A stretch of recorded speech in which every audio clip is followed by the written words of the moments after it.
Agência Banto. O mundo em contraponto.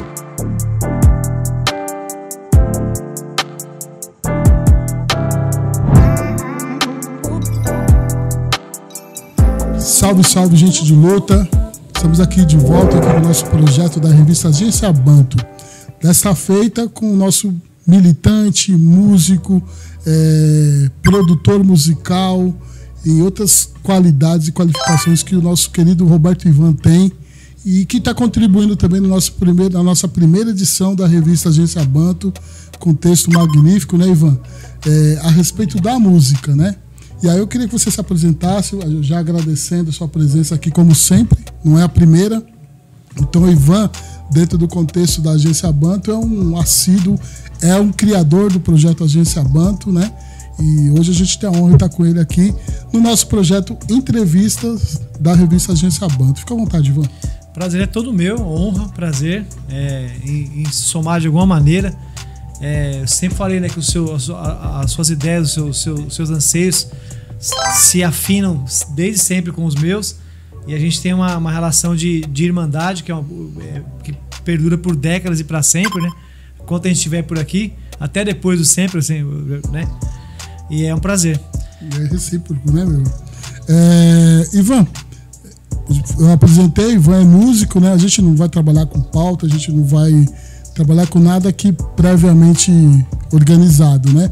A gente vai falar da vivência, e o Ivan é o cara que vive a música já há muito tempo, já era daquela formação do Pedra 90 mais ligado ao pagode, né? A gente estava até conversando anteriormente desse processo musical e das análises que a gente fazia antigamente. Sim.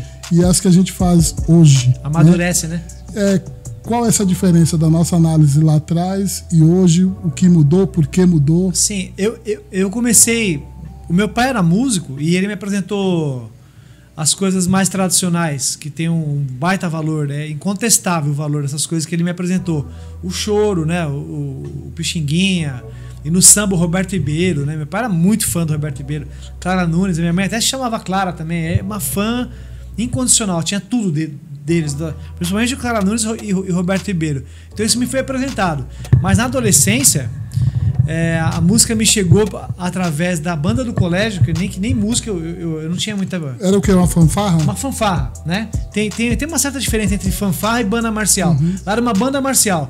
A quantidade de pistos do trompete, por incrível que pareça, né? Dos instrumentos de sopro. É o que com um só é fanfarra. Às vezes sem nenhuma, só corneta. Não tem pistos. Uhum. Aí é fanfarra. Lá é banda marcial porque era o trompete mesmo, com 3 pistos e tal, né?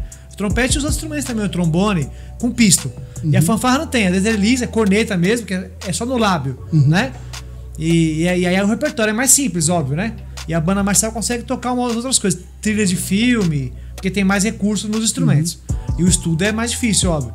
Então aquele contato com a banda marcial, e aí bem no boom do pagode ali nos anos 90, aquele primeiro boom aquele boom da geração Negritude Júnior, Catinguelê, Arte Popular, toda aquela safra que hoje é cult, né? Uhum. Hoje o pessoal entende isso como samba raiz, por incrível que pareça, né? Que naquela época o raiz, a gente se referia ao raiz, outras coisas. Falando já do fundo de quintal, que também já tem outra a Beth Carvalho, o Almir, né?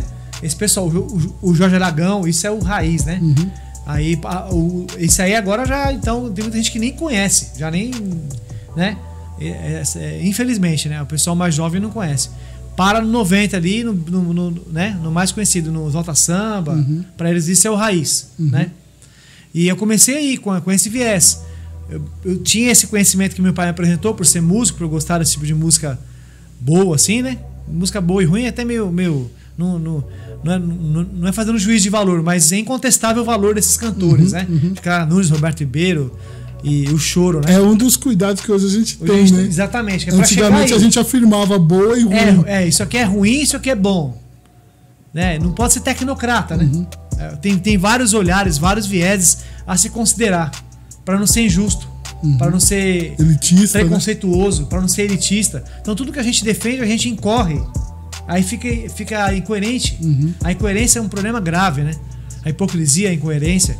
Hipócrita a gente nunca foi, mas incoerente várias vezes. Porque defende uma coisa e faz Você tá sendo elitista. Sem saber, você dá munição pra esse elitismo, né? Isso que você tá falando, a gente preservava, a gente via na música um papel ancestral e ideológico nela e político. E no fundo dessa nossa visão tem ali a busca de uma igualdade, de uma inclusão. Sim. E na nossa análise, quando a gente levava isso para o campo técnico, a gente excluía, né? A gente excluía, acabava incorrendo no próprio eu que tá criticando, dando tiro no pé. Então, conheci o pagode, tava no boom, molecada do primeiro grupo, no colégio, através da banda. Os integrantes da banda e estudavam no mesmo colégio, ali no Jabaquara. Né? Colégio Monteiro Lobato, que nem existe mais, né? Faz tempo. Depois, com a faculdade, outras coisas. Aí aquela coisa que meu pai me apresentou, eu fui alicerçando com conhecimento de academia. Aí eu virei um elitista ali, eu criei um clã. Só eu sei, né? Só o que eu tô falando aqui que é bom, o meu discurso ferrenho, pagode eu desconsiderava, eu desclassificava. Eu tenho coisa, saber técnico e prático. Então, eu sei tocar e agora eu alicercei aqueles autores que meu pai apresentou ali, que eu vi que eram bons, eu sabia que era bom, mas agora eu alicercei e vi que isso aí é munição agora. Agora virou arma. Virou uma arma. Apontada pra gente mesmo. Hoje eu vejo. A diferença é essa, você perguntou. A gente tava mirando aliás, não tinha nem que ter arma. Não se trata de ataque. Eu achava que era, que tinha que atacar. O cano tá virado pra gente. Hoje eu entendo isso. Nossos. Pra gente mesmo.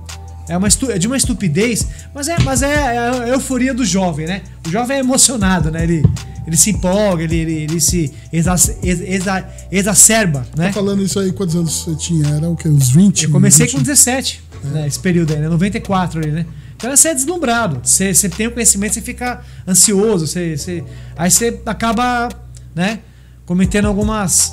Mas não foi com maldade, né? Mas aí a gente arrefece isso e amadurece. Parece que serve envelhecer, eu diria, né? A vida é aprendizado. É aprender, né? É aprender. Então não tem sentido envelhecer. Porque o físico vai degringolando, né? A gente vai ficando pior, infelizmente, a saúde. Mas para alguma coisa serve. A gente vai aprendendo e vai entendendo algumas coisas. Só quando envelhece. Tem gente que nunca aprende. Aí é ruim, né? E olhando o cenário hoje, musical, na verdade o que você falou aí, a gente estava conversando antes, tem aí uma questão, você estava falando você estava explicando aqui a diferença entre fanfarra e uma banda marcial, né? Isso é uma análise técnica que era corriqueira naquele momento. Sim. Porque se tinha, por exemplo, eu tive, hoje você explicando agora, eu sabia o que tinha na minha escola, era uma fanfarra. Sim. Porque só tinha a corneta mesmo. Só a corneta e o resto era instrumentos de percussão. De percussão, né? Sim. Mas tinha ali uma vivência musical. Sim. Que toda semana você tinha aula lá da fanfarra. É saudável demais. Tinha as pessoas que tocavam. Uma vez no ano, não vou discutir o porquê a gente saía, mas a gente saía duas vezes no ano pelo bairro, tocando. Sim. A escola toda puxada pela fanfarra. Então tinha uma vivência, uma educação mínima musical. Sim. Né? Então tinha dentro do projeto de educação, projeto de Estado, a música era observada não como a gente acha que deveria ser, mas tinha. E hoje a gente, música... Nem isso tem mais. É coisa do mercado, é coisa do entretenimento. Essa análise crítica eu acho que ainda cabe, né? Cabe, é total pertinente. A gente estava até conversando extra microfone aqui sobre o quão necessário é que seja feito um trabalho de base. Só assim as melhorias elas vão vir. Porque a gente precisa formar o gosto. Como é que se forma o gosto? Como é que se forma o crivo de um ouvinte? E aí, independente de juízo de valor, se bom ou ruim, a pessoa que vai decidir o que ela quer ouvir. Mas é o gosto da escola de Frankfurt? Então, a gente pode até se valer daquilo, mas não levar o pé da letra porque fica elitista. É um clã elitista. Que a gente adorava aquilo, né? Nossa, era livro de cabeceira. Falando da cabeça do gosto, a gente já... já mas é gosto. Lá vinha a gente com a cabeça do gosto. Que gosto? Você tem gosto? Quer dizer, se você fala, olha como você ataca a pessoa. Como que você quer que a pessoa... Trazer alguém pro discurso, fazer a pessoa entender, falando que nem gosto ela tem. Ela nem sabe o que é gosto. Vou analisar cientificamente o gosto dela. Tá entendendo? Olha quão arrogante é isso. Quão emocionado, né? Vamos colocar no... Né? É muito emocionado. É muito... E fundamentado, né? Pela academia. Então você pega a academia Aquilo tem que servir para agregar, para fazer mudança social. não para você atacar os seus. E quando ele estava falando do gosto, ele está falando da produção daquele momento e dentro de um determinado, na reprodução musical. Ele não está falando necessariamente da minha sensibilidade com relação àquilo que eu estou ouvindo, né? A gente levava muito por isso. E aí acontece. Sua sensibilidade está errada. Exatamente, E algumas coisas que eu vou dizer aqui agora que eu acho fundamental. Eu não virei um chapa branca, um imparcialzão. Não é isso. Só não quero ser injusto. Somos mais radicais, talvez, do que antes, né? Exatamente. Agora eu entendi o que é luta. Eu entendi o que é militância. Branco. Exatamente. O cabelo branco traz isso. Eu entendi? Não. Comecei a entender, né? Entender, acho que a gente nunca entende. Mas vai lapidando. Vai arrefecendo. E vai lapidando isso. Então tem que ter um trabalho de base na escola para saber o que é grave, saber o que é agudo, saber o que é som. Que é uma nota. Sabe? O que é nota. A propriedade do som, sabe? Talvez a propriedade do som, a história dos gêneros. Exatamente. Né? Como que você quer cobrar de alguém que não sabe esse mínimo? Isso é o mínimo. Você comprava um caderno de música, nem existe mais, né? Papelaria você comprava, vinha lá com um estudo mínimo de música. É isso. As propriedades do som e quantas partes a música se divide. Como que você não sabe? São 3. Melodia, harmonia e ritmo. Mas qual é o nome? Quantas partes a música se divide? Partes. As partes. Tá. 3 partes. Melodia, harmonia e ritmo. Propriedade. Que é o básico, né? É o básico. Isso qualquer um tem que saber disso. A pessoa tem que ter acesso a isso. Ivan, aqui também não é pra ser sério, mas é pra também ser crítico. Se faz música sem melodia hoje? Tem umas que parece que não tem melodia, então, né? isso que eu ia falar. Um tempo atrás, eu falei, fazia análise, a música tá tão ruim que nem música ela pode ser chamada, porque se a gente partir do princípio que tem que ter 3 elementos, falta elemento pra chamar isso de música. Eu cansei de falar isso, de viva voz. Mas tem. Porque a gente corria muito risco, né, quando a gente usava da academia pra falar discutir o gosto. Sim. A partir de uma análise dos caras da Europa, branco, lá da década de 30. Uma elite, né? De uma elite, de um outro tipo de música, de um outro contexto social. Que venhamos e convenhamos, é absolutamente relevante. Mas a gente não pode tornar aquilo uma incisivo e unilateral. Pegar e aplicar. Porque tem vários viés para ser considerado, né? De convivência humana. Quais outros? Quais esses viés? Outros? O espaço que esse jovem está inserido, os acessos que ele tem, o que chega para ele, o que não chega para ele, principalmente, né? É o que não chega, né? O problema. Então, como é que a gente pega uma teoria, né? Como você disse, acadêmica, que de certa forma elitista até, né? De um pensamento, né? Então não dá pra você pegar isso e de forma enviesada, é cruel fazer isso. Você vai ser injusto, porque tem várias coisas a se considerar, né? Como eu disse, principalmente o meio que esse jovem ou adulto mesmo tá inserido desde sempre, o que chegou pra ele e o que não chegou. Isso faz total diferença na realidade da pessoa, né? E muitas vezes a música não é de primeira relevância, né? A pessoa tá lutando por sobrevivência muitas vezes, né? Por ganhar uma grana para conseguir comer e pagar conta. Não tem. Então o que ela vai ouvir outro papel importante é dos acessos da comunicação. Hoje em dia é muito por streaming, né? O que tá ali sugerido? O que esse algoritmo sugere? Né? É que tá. O gosto é condicionado pelo algoritmo hoje em dia. O algoritmo é o mercado. O algoritmo é o mercado. Ele que vai sugerir. Então o gosto, você fica sujeito a ele. Você escuta uma coisa, ele te linka em vários outros e você vai ouvir o que ele quer ouvir, então. Não o que você buscou, né? Então é muito perigoso isso. E é perigoso e também tem essa questão o Estado. A gente começa a conversa aqui falando da música dentro de um projeto de Estado. A gente está levando ela totalmente para o contexto político aí. Sim. Né? Por que a ideia de trazer esse contexto político para a música? Porque você falou aí, o cara às vezes está ali por comida. Mas às vezes o adolescente, por exemplo, está ali por manifestação mesmo. Ele quer se manifestar. E a arte e a música, e a música em específico, ela também tem esse papel de se posicionar o indivíduo no lugar de fala. Sim. Dele se ver, dele falar sobre a realidade e as condições dele. Isso é um processo político ainda que inconsciente, às vezes, né? Fala um pouco desse processo, que a música que não é só técnica, exato, a gente concorda, pacífico, mas ela tem esse papel de ser o espelho e ser a voz de um contexto social, econômico, e aí que entra o preconceito e tudo isso que a gente está tendo. Sim, que a gente tem que tomar cuidado, justamente. E hoje a gente tem cuidado. A gente toma mais cuidado. Assim como a língua, o idioma. O idioma é uma ferramenta de comunicação, né? Aí a academia... Quem sou eu para criticar isso? Mas assim, tentando fazer um paralelo, né? Tentando pra gente amarrar. A Academia Brasileira de Letras é essa elite da perfeição da língua. Mas, ora... Da escrita, né? A língua é pra gente comunicar. É só uma ferramenta. A gente comunica como dá.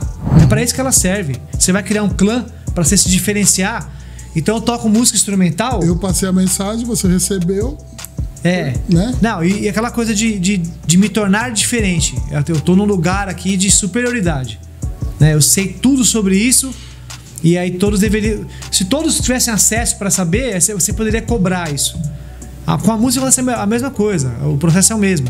Então como é que eu vou cobrar que o cara tenha um gosto musical refinado, que ele ouça grandes clássicos, grandes autores? O termo clássico também já não é... Ele já é exclusivista, né? Uhum. Ele te deixa... Te põe num patamar pra cima, né? Isso é um perigo. Porque se você tá acima, você pressupõe que tem um monte de gente abaixo.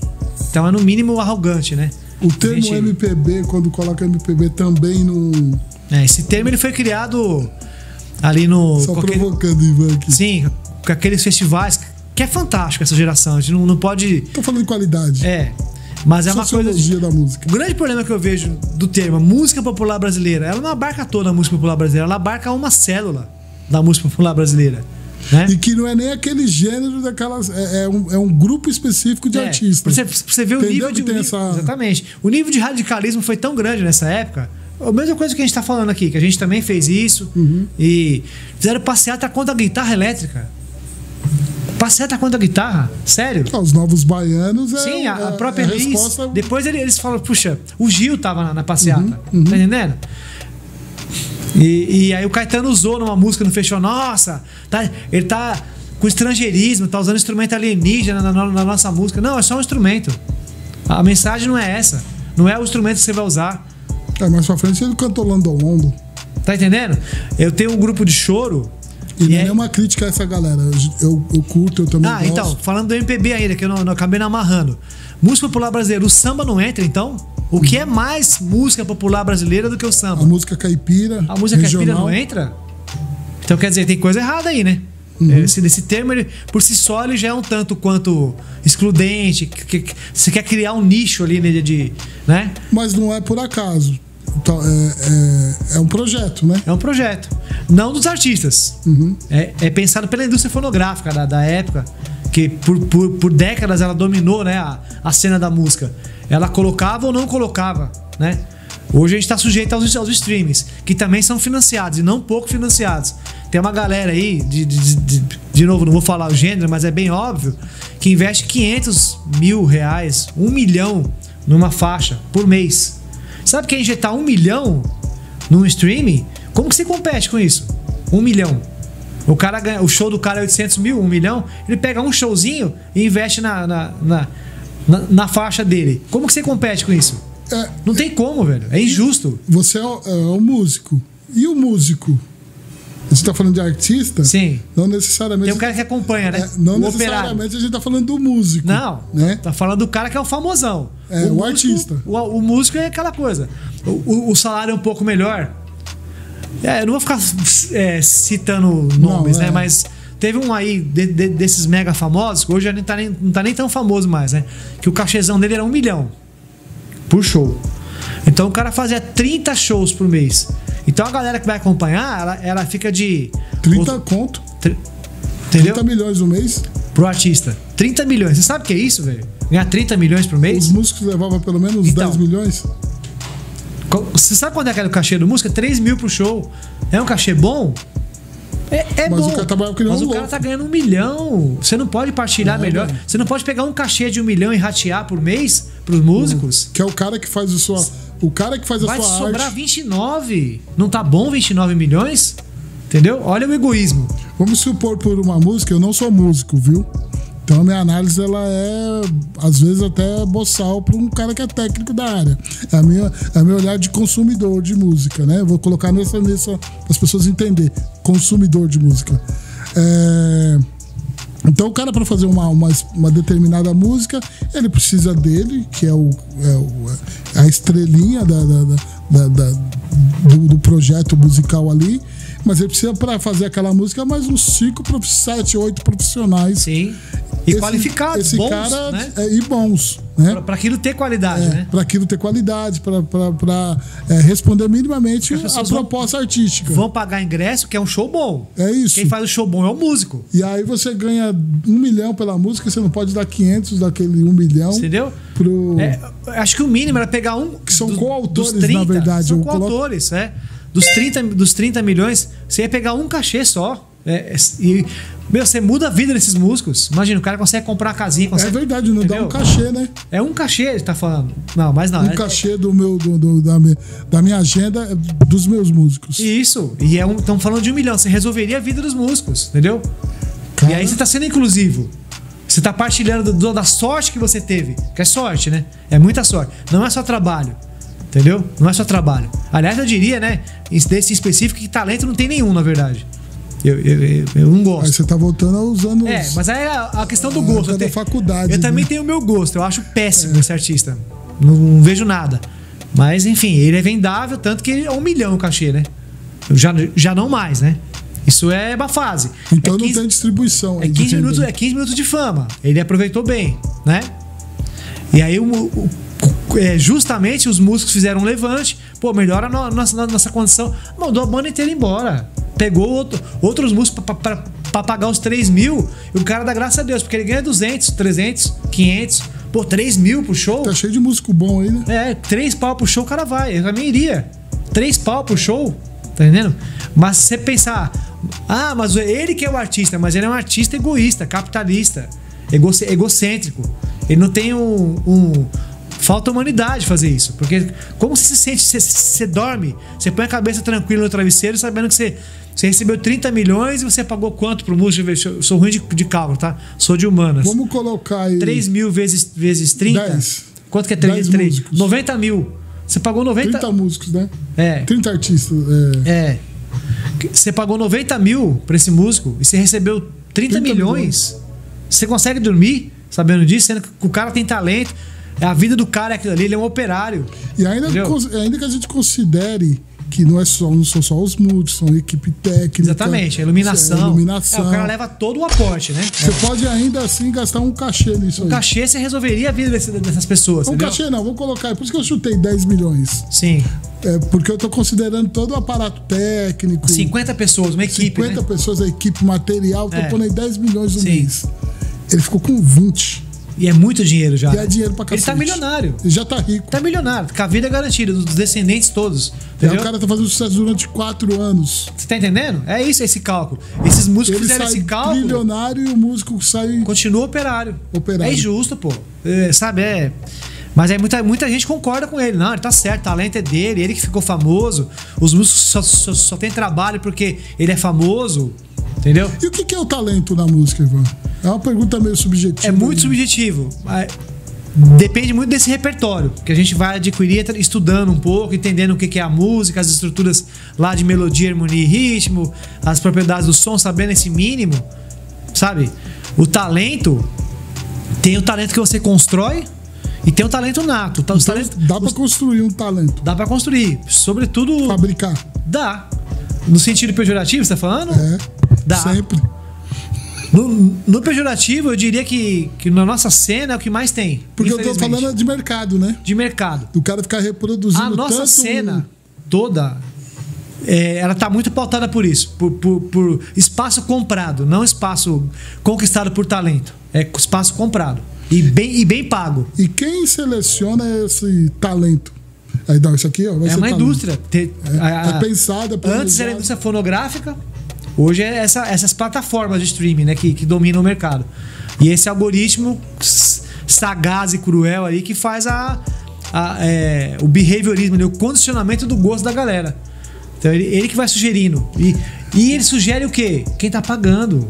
Quem pagou pra ser sugerido. Tá entendendo? Não é aleatório. Tá entendendo? Uhum. Ele vai sugerir quem tá pagando mais.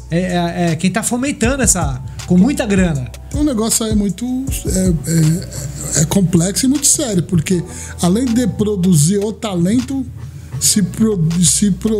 a indústria, esse sistema, produz também o ouvinte daquele. Produz também. Ela lapida para consumir o produto que ela tem. Ela cria necessidade e vem com a solução em forma de produto. Como sempre foi feito, né? Diga-se de passagem. Na indústria fonográfica não era diferente. Só que aí, de novo, o gosto, né? Não querendo ser tecnocrata, né? Mas o gosto, o critério, o crivo das pessoas antigamente era outro. Uhum. Tinha mais repertório. Estavam menos vulneráveis. Menos vulneráveis. Então, os artistas... A cena pop era muito superior, né? É fato. Então, a gente estava falando aqui desse indivíduo menos vulnerável a essa indústria e essa produção de talento e produção de consumidor desse pseudo-talento.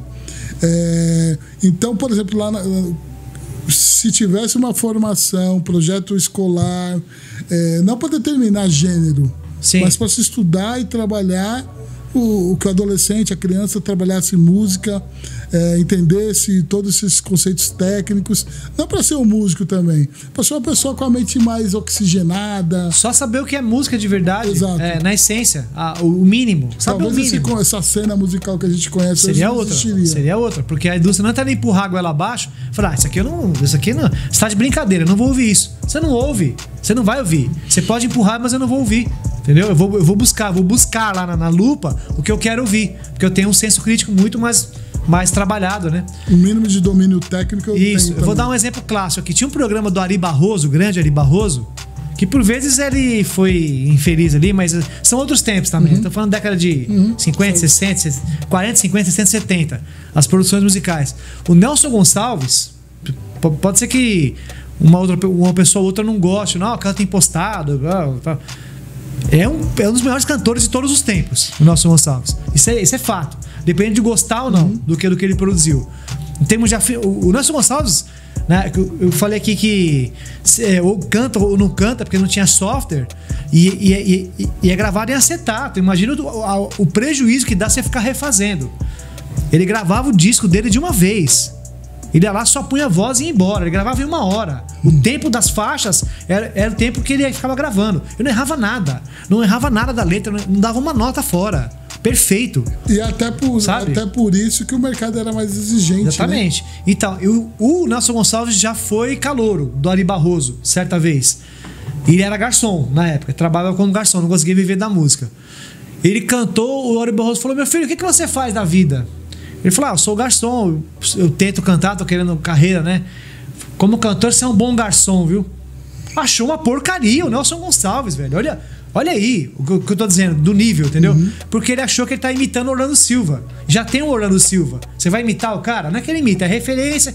Quando você inicia, você tenta você pega um porto seguro e um ponto de partida. Todo mundo faz isso. Aí a partir disso você desenvolve o seu. Todo mundo faz isso, é natural.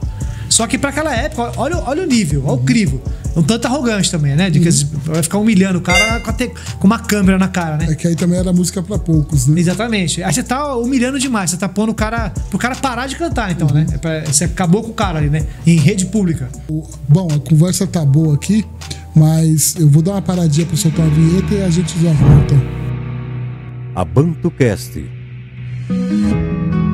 seu lugar de fala.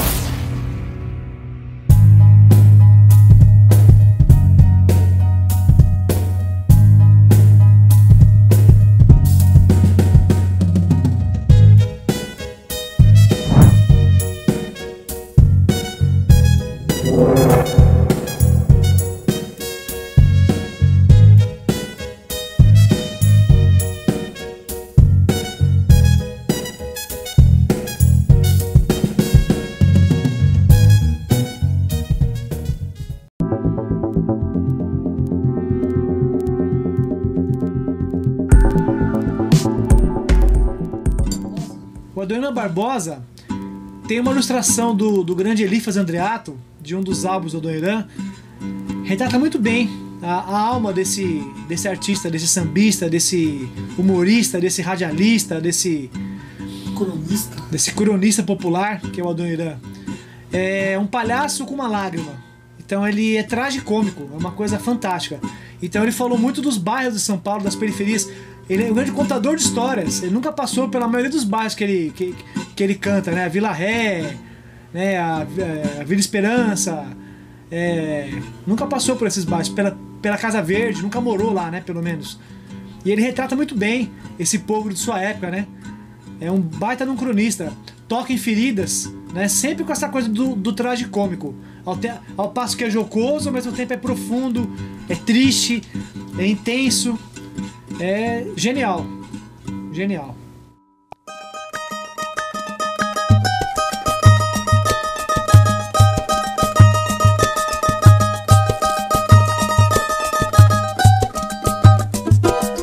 Silêncio, é madrugada. No morro da Casa Verde a raça dorme em paz.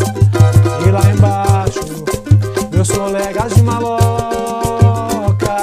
Quando começa a samba, não para mais. Vai de busca o tambor. Laércio traz o agogô. O samba na Casa Verde fez o silêncio. Silêncio, é madrugada.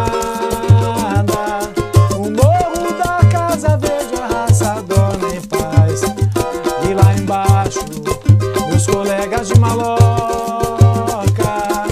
Quando começa a samba, não para mais.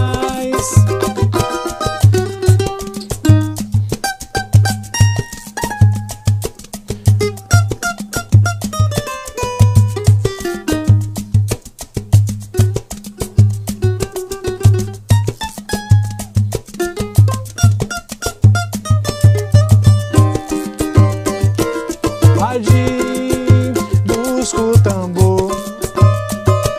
Laércio traz o agogô. E o samba na Casa Verde fez o samba na Casa Verde fez o samba na Casa Verde fez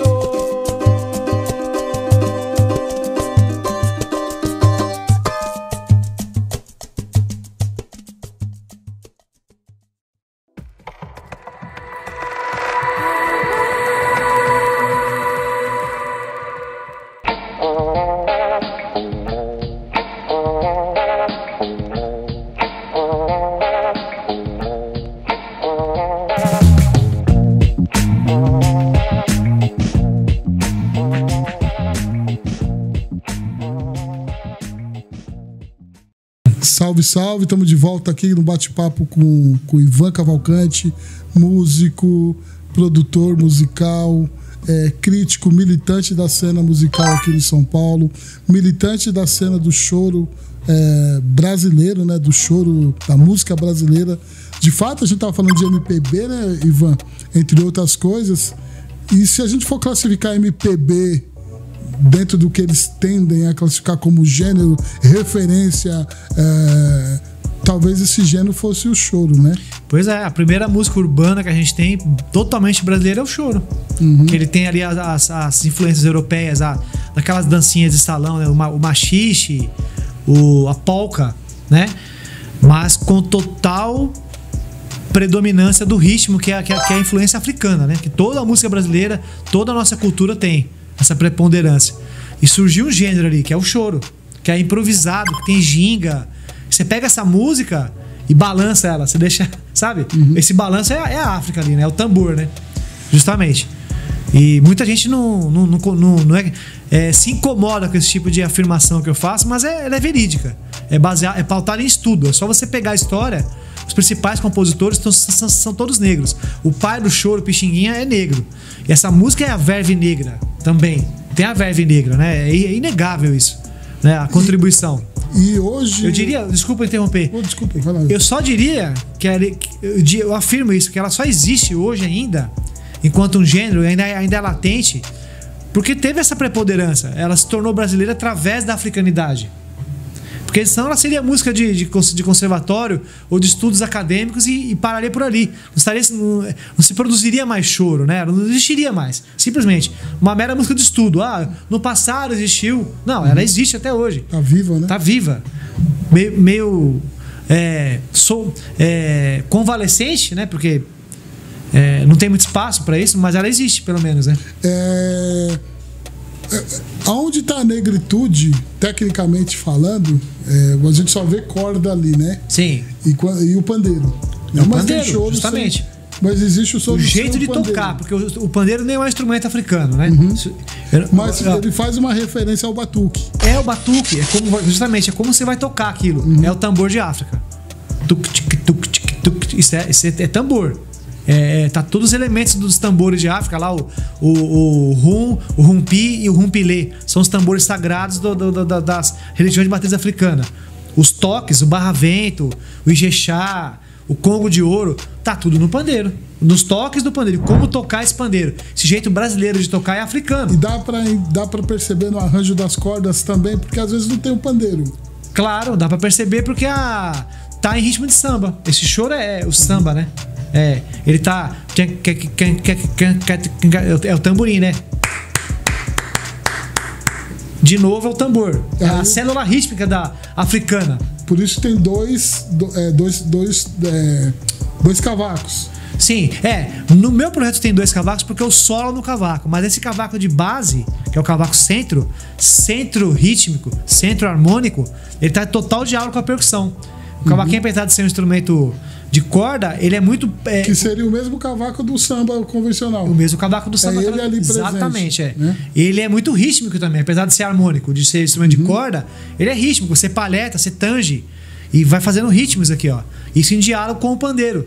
Então, tem o pessoal chama de molho, chama como quiser, de ginga, de molho, de balanço. Eu chamo de africanidade. Só é brasileiro por conta dessa africanidade, só existe por isso. Tem sofisticação no choro, porque quando se faz a crítica, não é popular, aquela coisa preconceituosa também. Sim. Se é popular, não pode ser sofisticado. Mas existe essa sofisticação de fato no choro, e aonde ela está?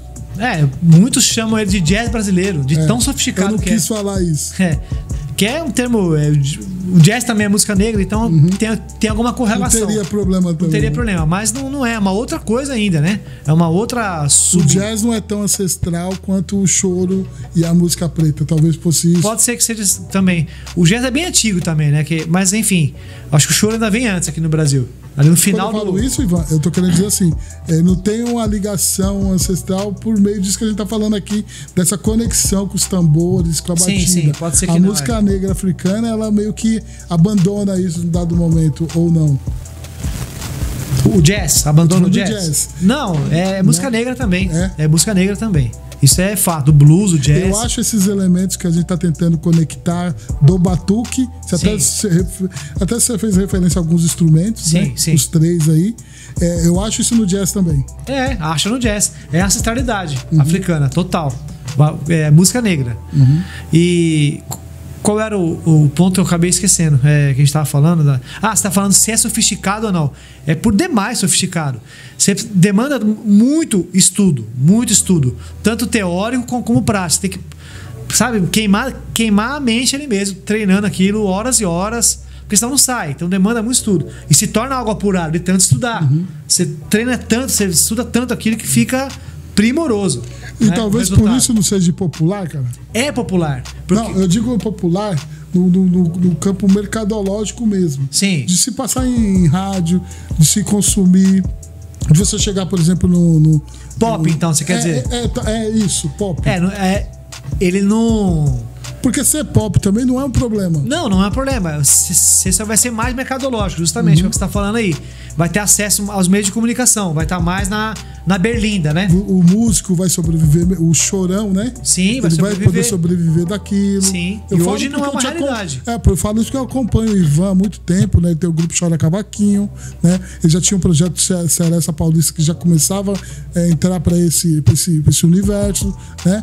Mas para sobreviver, a gente acompanha também o sofrimento dessa galera para viver da arte e da musicalidade deles. Sim. Né? É. Talvez se fosse uma música mais incorporada na sociedade, vocês poderiam viver, porque você teria gente... De novo, a questão do... Não é feito um trabalho nas escolas, é um projeto, parece que de apagamento de...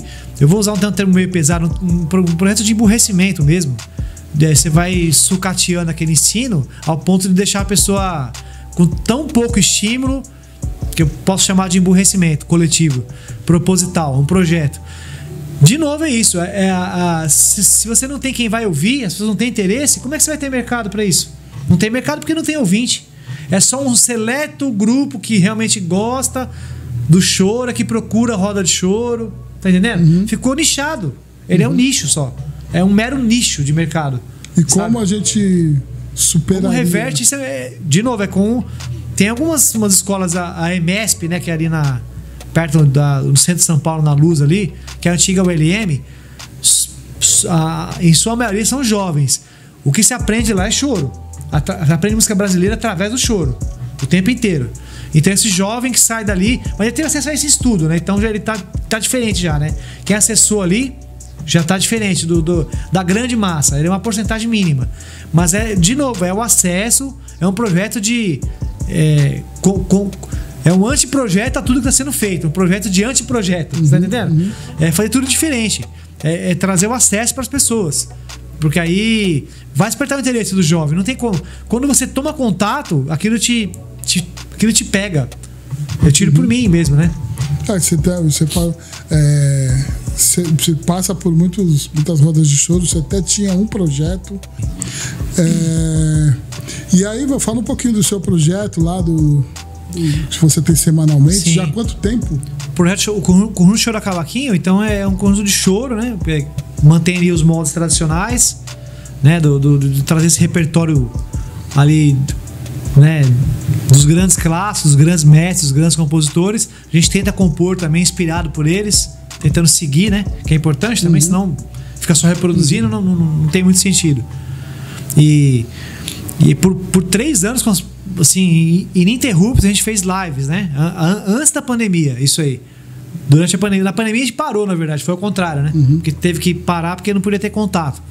Então, antes da pandemia, 3 anos, mais de 100 edições, e a gente trazia convidados. Então, a gente teve pessoas muito importantes da cena do choro, né? Foram 40 convidados nessas 100 e poucas lives. Dentre eles, o decano, né? O grande mestre, seu Isaías, a lenda viva do choro, né? Seu Isaías do bandolim e vários outros, Arnaldinho. Né? O Arnaldinho do cavaco, inclusive foi meu professor lá nos anos 90, né? Grande músico, grande... É muita habilidade, é muito talento ali, é um absurdo. Ele ainda tem aquele projeto lá de roda de choro. Consulado do Choro? Ainda existe. Ainda existe. Eu que estou ausente lá, não consigo. Talvez agora eu consiga frequentar um pouco mais. Aqui é todo sábado às 9 horas, das 9 às 14. Em frente à Contemporânea, ali na Luz, né? Em frente à EMESP, que eu estava falando agora há pouco, essa escola de música, que é a antiga ULM, né? Chama EMESP agora. Então, de novo, não se tem mercado porque não tem ouvintes. Se não tem ouvinte, porque não é apresentado. Isso aí desde a mais tenra infância. Não é apresentado. Então essa música, ela fica com uma coisa nostálgica. Coisa... até datas específicas. Isso, né? Datas específicas. Agora é o mês do choro. E depois não se fala mais nisso. Entendeu? E fica com uma conotação saudosista, nostálgica, etarista. É música de velho. Como se velho fosse coisa ruim. Pra mim é coisa boa. Eu entendo o ancião como sábio, não como inferior, decadente. É o contrário. Quanto mais a gente vive, mais aprendizado a gente tem. Eu respeito muito isso. Então eu creio que o ancião... acumulado, né? Aliás, todo o país, em geral, respeita o ancião. O brasileiro não. É descarte. Mas né? isso é da natureza acho que do capitalismo, do neoliberalismo, você né? não consegue... É a sua serventia prática. Seu corpo não produz, então você não serve. Você não vale mais nada, né? É o carvão que tem que queimar, né? Isso, É isso. Então aqui não tem relevância. É só o que ou só as mãos podem fazer. Sua mão tá debilitada, então você não serve. O que você pode gerar de lucro Isso. é com a sua energia. Manufatura, né? Corpo, né? Se não tem energia... O corpo tá decadente, a saúde fica abalada. Mas o acúmulo de Mas saber... seu corpo gera energia o suficiente Exatamente, para gerar lucro. Então, a lógica é essa. Né? É a sua utilidade. Exato. Né? Enquanto, biologicamente falando, aqui no Brasil se descarta. E a música né? também entra nesse contexto que ela precisa gerar... Precisa arrefecer novos adeptos, né? Por isso que tá toda hora, tem que lançar alguém, tem que lançar algum gênero sim. diferente, Sim, né? Até esse sertanejo, eu falei do gênero, né? Mas eu não tenho problema nenhum, eu não gosto, né? Não é, uma coisa é a música caipira, a música do campo, aquela música mais voltada ao ser bucólico, aquela coisa toda da natureza. Isso, cara, eu acho show de bola, até me emociona quando eu ouço, que eu cresci ouvindo alguns. Sim. Outra coisa é esse produto que tá aí, que dominou tudo. É um pop, né? Do jeito que o pagode dominou lá atrás e Sim. hoje não domina. Eles um dia também não vão dominar. Sim. Né? Eu acho que eles têm essa consciência. É mais difícil cair porque tem um financiamento pesado de agronegócio por trás, né? É a grande trilha sonora do agro, né? E o agro é e de uma ideologia específica de um reacionário específico. É bem conservador, né? Tem um monte de coisa envolvida, já que a gente tocou no assunto. Não são todos, tá? Mas em geral é machista, é homofóbico, é racista, né? Tem tudo isso por trás desse gênero que é financiado pelo agro, né? Cachês milionários que a gente tava falando, quer dizer, 1 milhão de cachê, quer dizer, e é de prefeitura de prefeitura de 30 mil habitantes, com um cachê de 1 milhão, é a verba inteira da prefeitura, então, entendeu? É um projeto ali, por exemplo, de saúde que não tocou, né? Exatamente. O que tá precário, né? É. E não é o projeto de saúde que eu falo, não é do SUS, viu, gente? O SUS é um exemplo de transferência, inclusive, de renda. É uma referência mundial. Eu falo de um projeto a mais que uma coisa é o SUS, outra coisa é um projeto de infraestrutura mesmo, mais hospitais. Exatamente, né?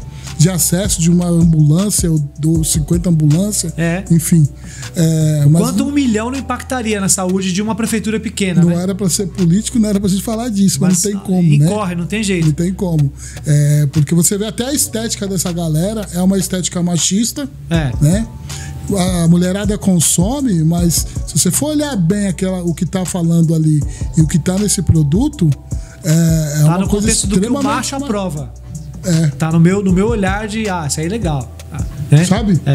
Então e aí tinha aquela cantora que faleceu, né? A Marília Mendonça, ela rompia bastante com isso, ela era bem crítica, né? E aí, por vezes, ela ficou no ostracismo, até ela conseguir, né? Porque ela sempre teve esse viés do empoderamento real feminino, né? Cara, depois eu corto se não ficar legal, porque eu vou assistir, né? Mas tem acho que eu não vou falar, não. Porque tem Imagina o que é, caramba! Não, porque dentro dessa estética machista, eu vejo até em algumas cantoras a reprodução desse macho que eu tô falando. No estilo dela mesmo. Entendeu? Eu acho perigosíssimo, porque você vê um comportamento, não é de gênero que eu quero dizer, mas é masculinizado ao ponto de que ela fica reproduzindo, ela só falta colocar a barba e ficar falando as piadas que os caras fazem, porque é o típico do cara agro. Tá entendendo? É normal. Depois, se não ficar legal, eu corto. Não deveria ser normal, mas está introjetado na sociedade nossa falocêntrica, que o homem é o grande. É um patriarcado que a gente vive desde sempre. Tá complicado romper com isso. Por vezes a mulher reproduz esse patriarcado, né? É complicado. Que é inconsciente, às vezes. Inconsciente, é subjetivo. Ela nem percebe que tá fazendo isso, né? Bom, eu vou chamar só mais essa vinhetinha aí. E aí já a gente volta. Salve, salve, galera. E a gente já encerra, tá bom?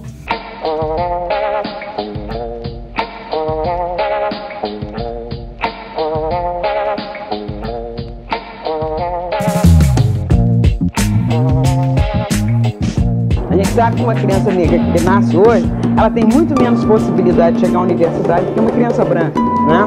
Tem 6, 7 vezes menos oportunidade de chegar lá e de um modo geral chega muito pouco, quando chega minoria cultural a gente não é, não. A cultura brasileira é uma cultura negra por excelência. Até o português que falamos aqui é diferente do português de Portugal. Nosso português não é português, é pretuguês. Se a gente levar em consideração, por exemplo, a atuação da mulher negra, a chamada mãe preta, que o branco quer adotar como exemplo do negro integrado, que aceitou a democracia, etc. e tal. Ela, na realidade, tem um papel importantíssimo como sujeito suposto saber nas bases da formação da cultura brasileira, na medida em que ela passa ao aleitar as crianças brancas e ao falar o seu português como todo um acento de quimbundo, de ambundo, enfim, das línguas africanas. É ela que vai passar para o brasileiro, de um modo geral, esse tipo de pronúncia, um modo de ser, de sentir e de pensar. Que eu chamo de racismo por denegação, né? Quer dizer, a denegação é uma categoria do pensamento freudiano em que você nega que alguma coisa faça parte de você.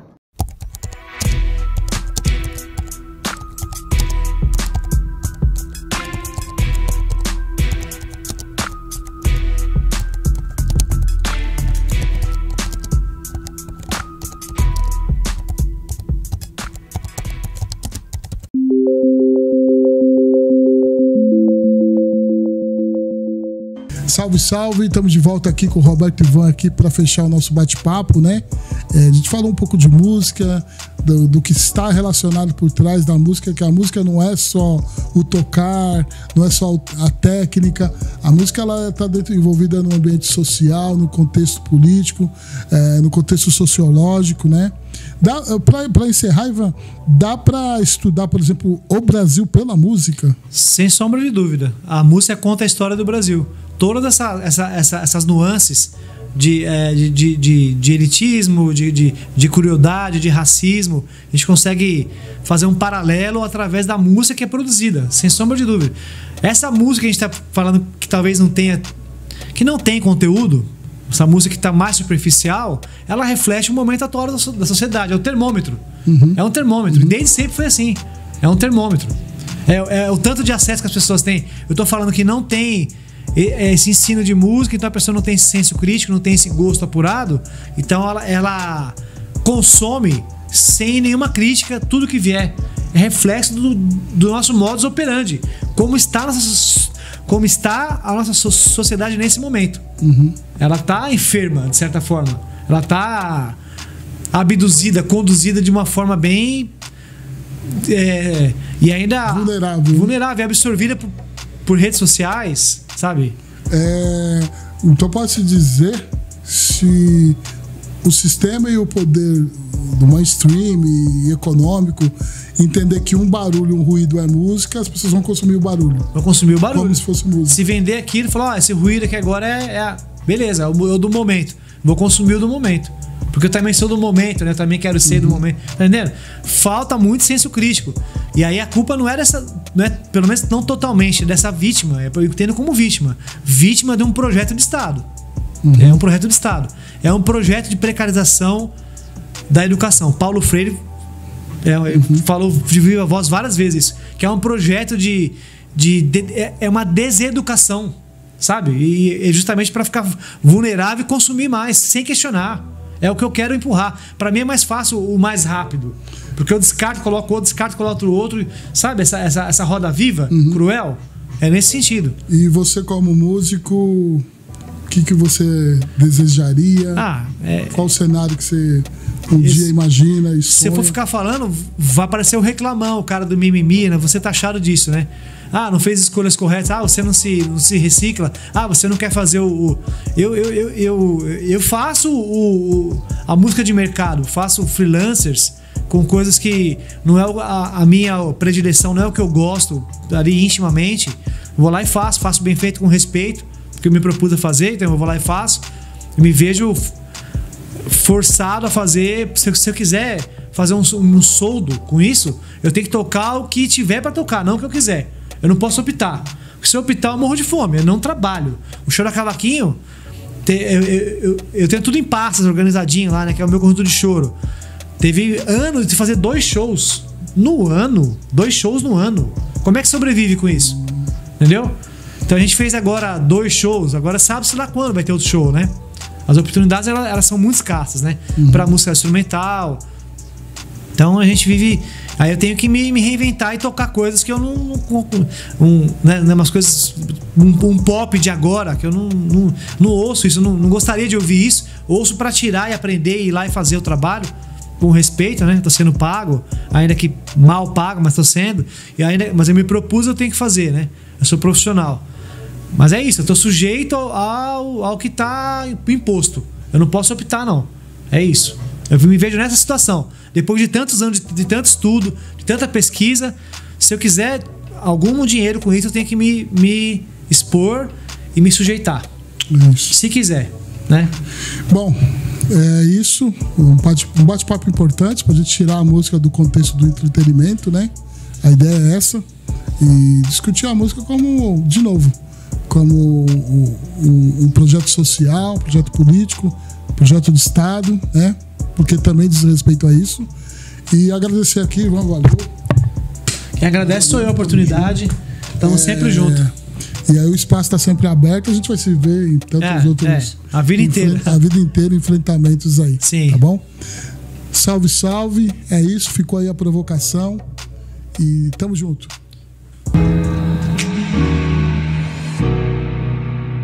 AbantoCast. Seu lugar de fala.